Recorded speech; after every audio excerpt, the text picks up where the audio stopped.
al señor Kagri Kukukirdis, que tiene una maestría en accidentes de camiones cisterna y el régimen internacional de compensación por contaminación por hidrocarburos. El doctor Kagri inició su carrera en el sector marítimo en el 2004, desempeñándose como oficial de cubierta en diferentes tipos de buques.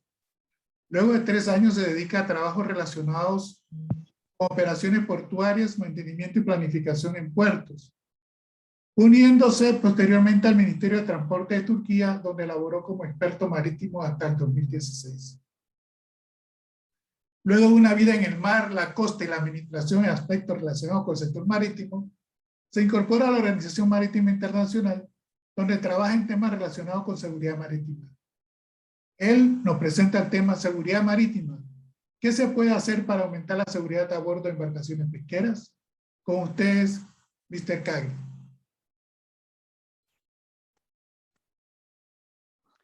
Muchas gracias, Mr. Morales, for your introduction. Good morning, good afternoon to all. I hope you can see my slides now.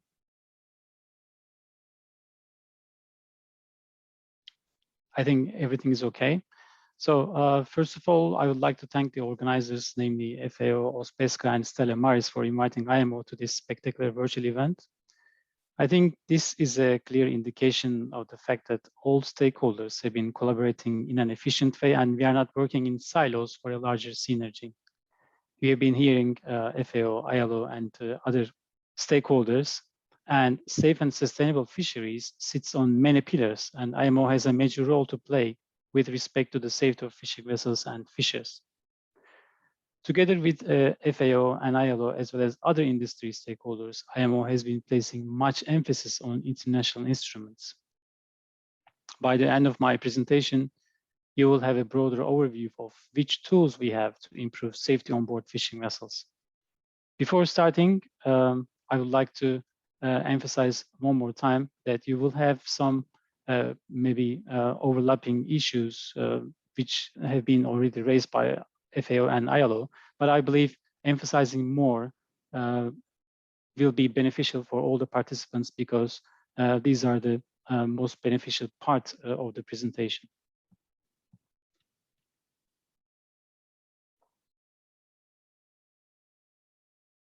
There will be 6 sections covered in the presentation. I'll start by the facts and figures and talk about the Stcwf Convention, then move on with the background and technical aspects of the Cape Town Agreement. Later, I will dwell on voluntary instruments and finish with global collaboration efforts. Let's begin with some facts and figures for understanding better why fishing safety is of utmost importance. Thank you to our FAO and ILO colleagues who prepared useful publications, which I benefited from when working on these recent figures. There are around 39 million people working in capture of fisheries, and 38% of the global fish production enters in international trade. It is estimated that there are 4.5 million fishing vessels, around 68,000 of which are of 24 meters and above. Most importantly, the annual fatality rate in the fishing sector is estimated to be at 80 lives per 100,000 fishers, which is unacceptably high compared to other industries. Therefore, today, I'll be talking about safety of fishers and safety of vessels which complement each other. IMO's response to enhance the safety of fishing operations is to bring mandatory and recommendatory safety standards for fishers and fishing vessels through a number of instruments. Recommendatory instruments have been prepared as joint publications with FAO and ILO. I will start with those mandatory ones. The first instrument, which you have already heard, is Stcwf Convention. Let's look at its ID card first. It stands for the International Convention on Standards of Training, Certification, and Watchkeeping for Fishing Vessel Personnel, Stcwf 1905. And it is a binding treaty that sets certification and minimum training and watchkeeping requirements for crews of seagoing fishing vessels with the aim to promote the safety of life at sea and the protection of the marine environment, taking into account the unique nature of the fishing industry and working environment. The convention was adopted in 1995 and has been in force since 2012. This convention generally applies to personnel of seagoing fishing vessels and in particular to skippers and officers in the deck department of vessels above 24 meters and officers in the engine department of fishing vessels of powered main propulsion machinery of 750 kilowatt propulsion power or more. Currently, 33 states have ratified the convention. Exemptions are provided. A country may determine that certain provisions shouldn't apply wholly or in part to personnel of fishing vessels of less than 45 meters inland operating solely from its ports and fishing within its limited waters. These are mandatory requirements for certification of skippers and officers, and there is an ongoing comprehensive revision work by the IMO's responsible organ, that is the Subcommittee on Human Element, Training and Watchkeeping, so as to align the standards of the convention with the current state of the fishing industry. A new code is also being developed. The Stcwf code will contain two parts, A and B, in place of the existing appendices to each regulation. Part A will be mandatory and Part B will be recommendatory.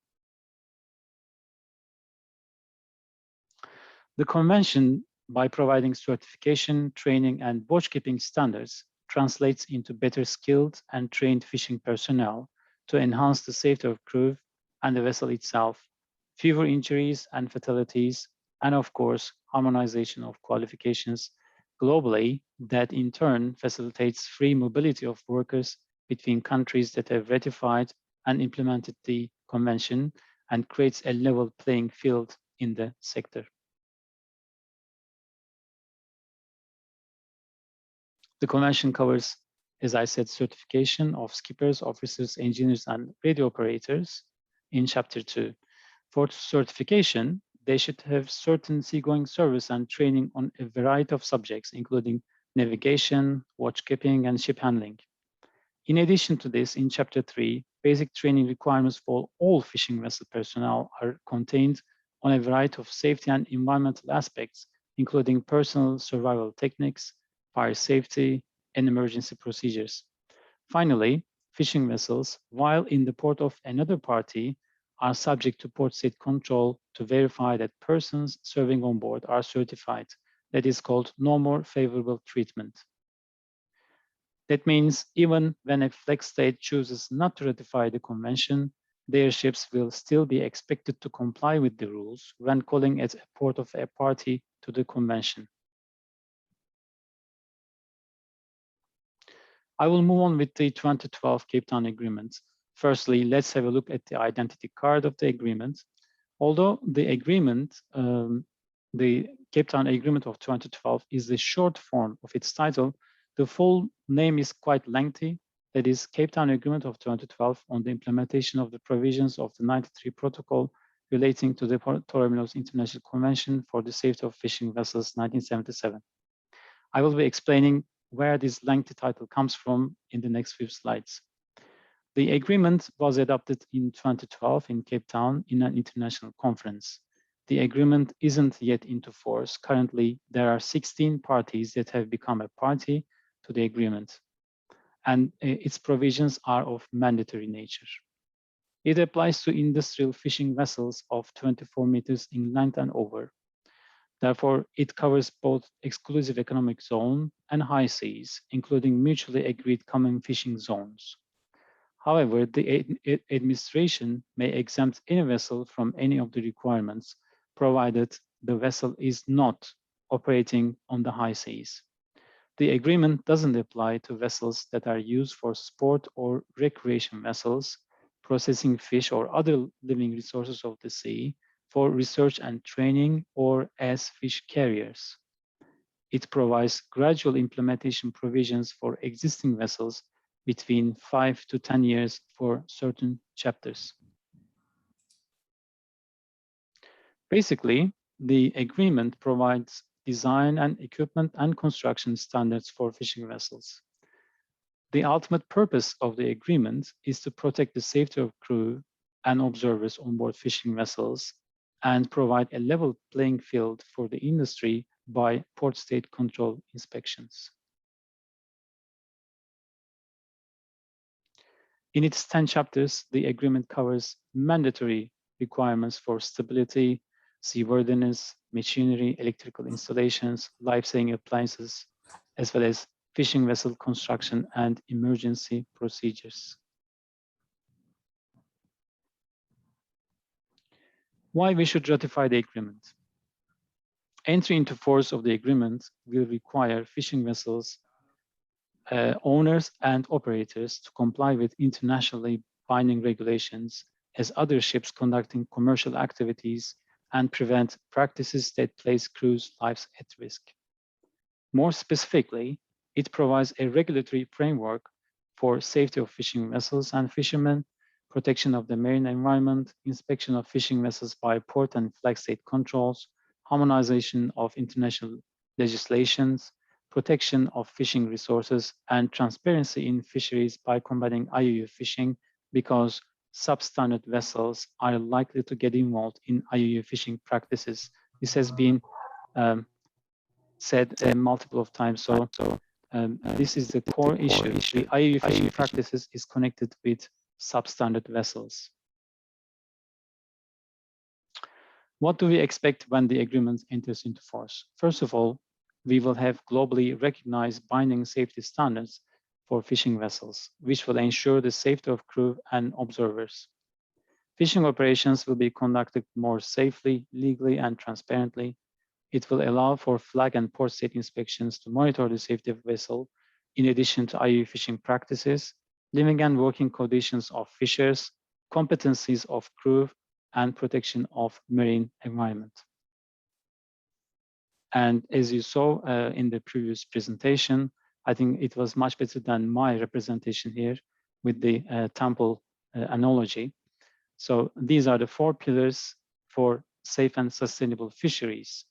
The Stcwf Convention regulates certification and minimum training of fishing vessel crew. Port State Measures Agreement is an instrument established by FAO, which regulates combating IUU fishing. And another pillar is ILO's Working in Fishing Convention, shortly C188. And the international regulatory framework covers cruise standards, decent work and living conditions, and legal fishing. The missing pillar is the safety of fishing vessels. Therefore, the Cape Town Agreement must enter into force as soon as possible to complement the regulatory framework.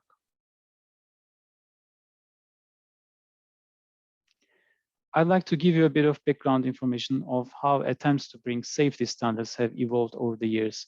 The journey started in 1977 with the Tornillos Convention. However, it didn't enter into force. In response, the 93 protocol was brought about. As you know, the protocol was a second attempt to regulate the safety of fishing vessels. However, again, it never entered into force due to technical and legal difficulties. In order to give you an idea of the differences among these instruments with respect to the entry into force criteria, the convention required 15 states' ratification with an aggregate number of fleet not less than 50% of the world's total tonnage of fishing vessels, 24 meters inland and over.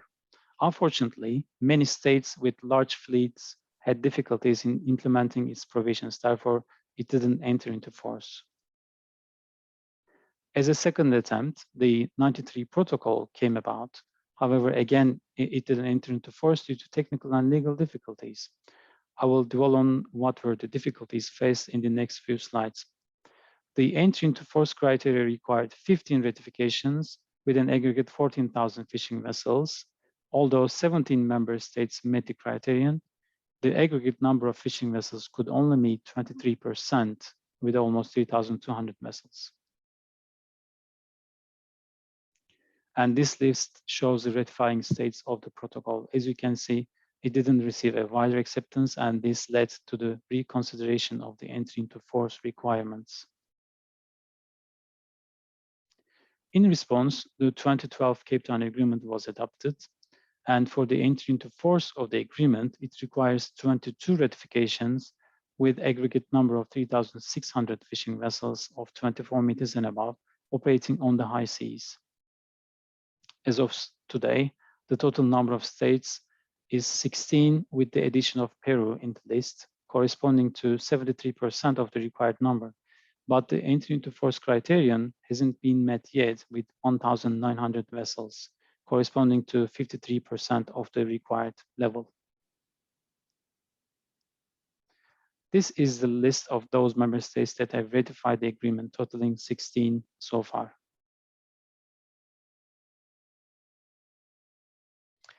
And let's talk about what triggered the states to consider improving the provisions of the 93 protocol.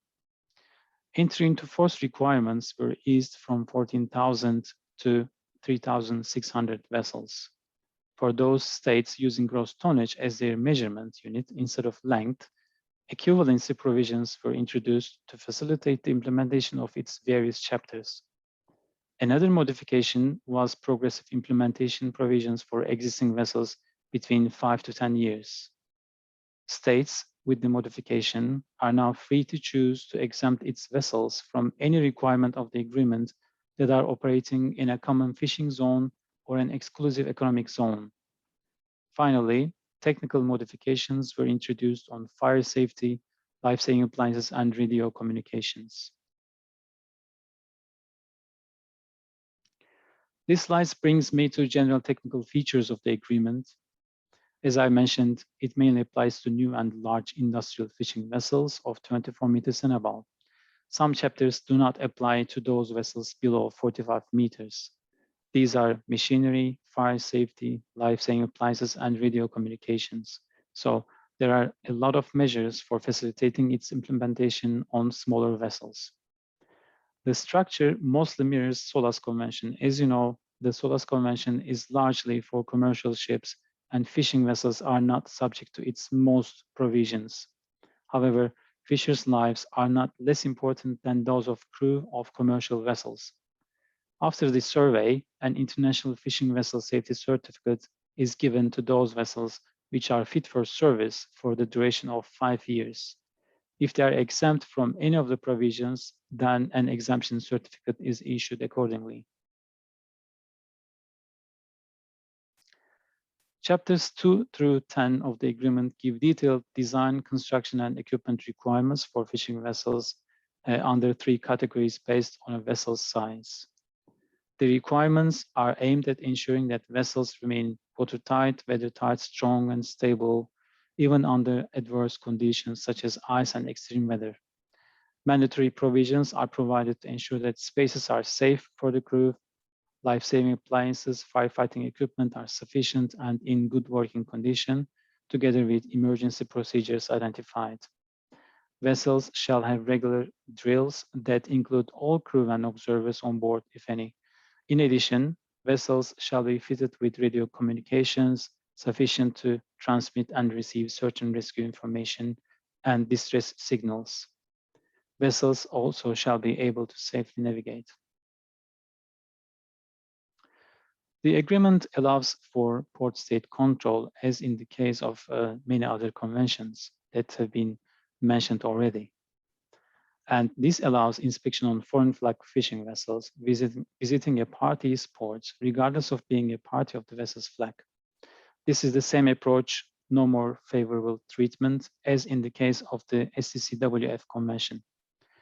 The International Fishing Vessel Certificate can be verified by a port state control officer of the other party. If the vessel is not fit for service, it can be detained or sent to a shipyard for repairs. The vessel shall be subject to regular surveys, namely initial, renewal, periodical, annual, and additional survey, which is similar to the harmonized system in the SOLAS Convention. Additionally, the administration can provide flexibility for an extended survey window. I think this chart summarizes everything about the agreement's technical side. As you can see, the agreement mainly applies to new vessels. For existing vessels, for chapters 7 to 10, parties to the agreement can choose to implement progressively over a period of 5 to 10 years. For new vessels of below 24 meters, chapters 4, 5, 7, and 9 would not apply. On the other hand, for those above 45 meters, for new vessels, all chapters would apply. Therefore, those states planning to ratify the agreement shouldn't be concerned of regulating existing vessels in service with those flexibilities and exemptions provided. At this point of my presentation, I will move on with voluntary instruments. The Code of Safety for Fishermen and Fishing Vessels is a two-part guidebook recommending safety and health practices for fishermen, Part A, and safety and health requirements for the construction and equipment of fishing vessels in Part B.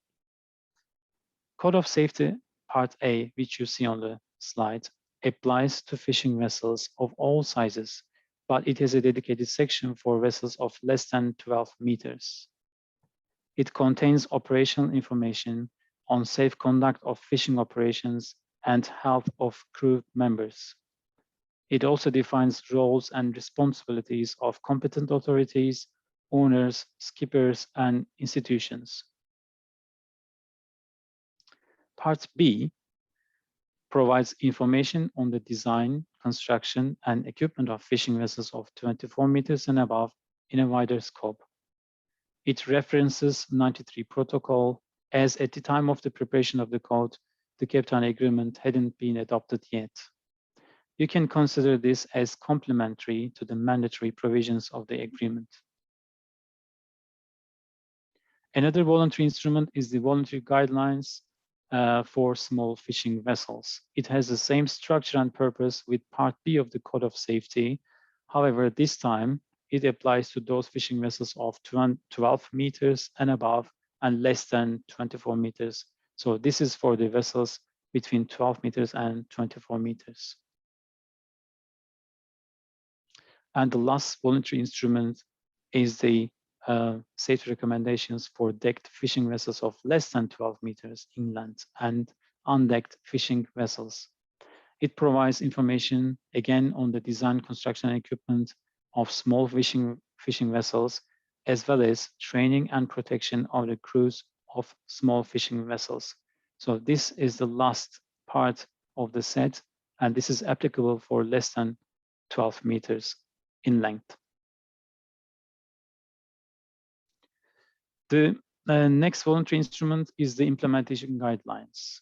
The implementation guidelines are intended to give maritime, labor, and fisheries ministries practical guidance implementing the 3 FAO, ILO, IMO instruments on the design, construction, and equipment of fishing vessels of all types and sizes that I have mentioned, namely Part B of the Code of Safety, voluntary guidelines, and safety recommendations. It covers the development of a safety strategy, legal implications, administrative requirements, capacity building, training of crew, enforcement of regulations, and operational safety. It can be helpful for those states planning to ratify and implement the agreement when envisaging national legislation.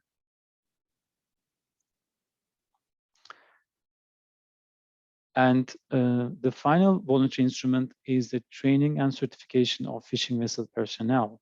It covers training and certification of fishing vessel personnel and intended to provide guidance for those developing, establishing, or reviewing national training schemes for training and certification programs for fishing vessel personnel. It covers all sizes of fishing vessels, beginning from 12 meters and upwards. Therefore, even the small fishing vessel personnel would benefit from the guidance. It reflects the 95 Stcwf Convention and 95 FAO Code of Conduct for Responsible Fisheries, also takes account of the conventions and recommendations adopted by ILO and IMO and the wide practical experience of IMO in the field of training of fishing vessel personnel. And I will move on with the global efforts that contribute to the entry into force of the Cape Town Agreement. Firstly, in order to encourage the entry into force of the agreement, a ministerial conference was held in October 2019 in Torremolinos, Spain, and quite a number of Latin American states took part as well. A declaration was signed by 51 states, committing themselves to ratifying the agreement by the 10th anniversary of its adoption, which is 11 October 2022. As you can see, 4 of these signatory states are also participants today. Despite the current low participation in the agreement, looking ahead, the future is bright as we feel. The IMO Secretariat, in collaboration with other international organizations, has been taking a number of steps to increase the number of ratification and finally to get the agreement into force. To name a few of these steps, IMO holds national and regional seminars and webinars in cooperation with FAO, ILO, and other partners such as the Pew Charitable Trusts to further encourage the ratification of the agreement. In this regard, interagency cooperation is going on, as it has been mentioned, with the joint working group among FAO, ILO, and IMO. Additionally, under the coordination of Spain, a group was established to develop draft guidance on the implementation of the provisions of the agreement for the use of competent authorities. The group produced the first draft guidance and submitted to the 103rd session of the Maritime Safety Committee held in May. More recently, the group submitted the second draft to the 7th session of the subcommittee on the implementation of IMO instruments in document III-714-4. Any IMO member state can join the work of the group. If you are planning to do so, you can email us and we will provide you further assistance and guidance. Additionally, a web portal was developed to provide comprehensive information with frequently asked questions. The portal could be a useful instrument if you are negotiating ratification among government agencies and public-private institutions. Last but not least, Circular Letter 4387 was circulated to all IMO member states that involves a link to an online questionnaire to identify the state's ratification plans and technical legal assistance needs. IMO Secretariat is offering bilateral meetings with the government agencies with interpretation support if necessary. I included all the links in my slides so that interested participants can refer to the links later on and they can download all the materials from here. As I have mentioned, IMO has been organizing regional webinars with the support of FAO, ILO, and Pew Charitable Trusts. At the Latin American webinar in November last year, quite a number of states joined and added their voice in international collaboration on fishing vessel safety and combating IUU fishing. The next webinar will be held for Asia in October this year. Our efforts have been focusing at bilateral level too. We have held 4 bilateral online meetings and tried to turn challenges posed by the pandemic into opportunities. We discuss more focused subjects regarding ratifying the agreement with country officials and industry representatives. And I'm pleased to note that we will be having our next bilateral meeting with officials from Belize on 14 September.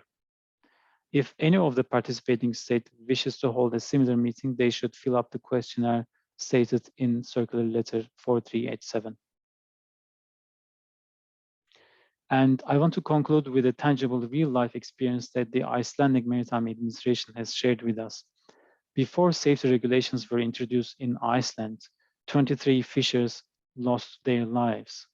But as you can see, after the introduction of a strict safety regime for fishing vessels, these numbers have been 0 for the last 5 years. And as a result, fishing industry is more attractive to young people, both men and women. Additionally, search and rescue services are less occupied with distress calls received from fishing vessels. Thanks for your attention, and please feel free to raise your questions.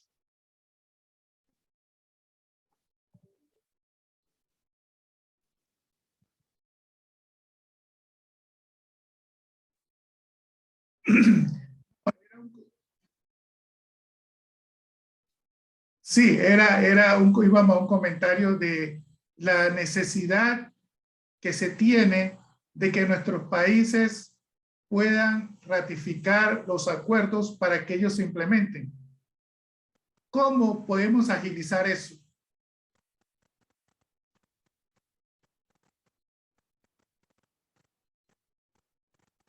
Yes.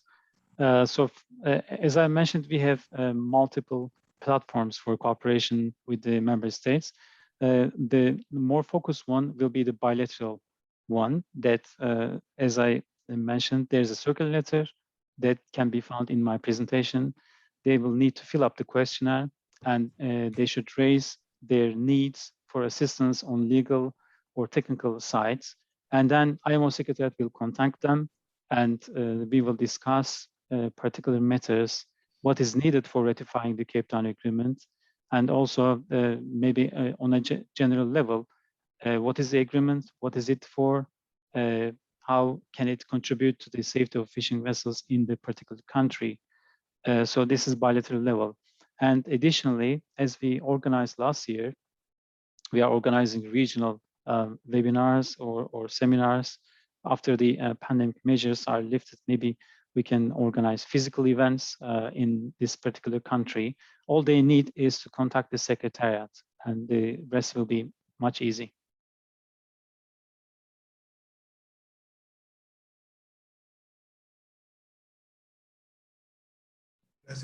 Felix? Yeah, I have a question also to Chagri.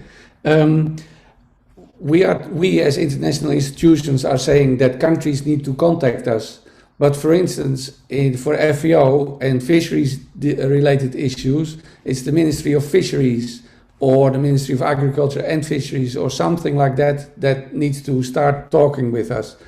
Which ministry is your contact point? Because I think that is the problem with ratifications of the C188 and probably also the ratification of the Cape Town Agreement, that it is not the main bread and butter of the ministries that are dealing with, for instance, labor or maritime safety, that doesn't really inflict a lot of interest. So maybe what our colleagues from the Ministries of Fisheries should do is contact, if that is the case, should contact the Ministry of Maritime Affairs and pressing a bit for reaching out to contact you on this issue. The same with the ILO conventions. Maybe it should be the Ministry of Fisheries or the Fishery Authority pressing the Ministry of Labour to talk with ILO about this. Is this the case, Chagri? Yes, Felix, it's pretty much the case. The correspondents attending IMO meetings and events are mainly from the Ministry of Transport, and this can be sometimes the Coast Guard agencies. But so the task is divided into 2 or 3 agencies, sometimes in other countries, for example, Ministry of Agriculture, Ministry of Transport, and Coast Guard agencies. So they all have a say in the safety of fishing vessel for patrolling reason, for implementation, for monitoring of the safety level. Therefore, multiple agencies can also get involved, but mainly, as you said, Ministry of Transport is the contact point for us.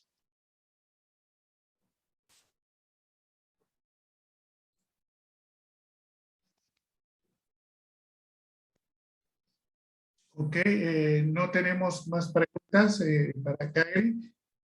Muchas gracias por tu participación y por la información que nos ha brindado de suma importancia para ello. Muchas gracias.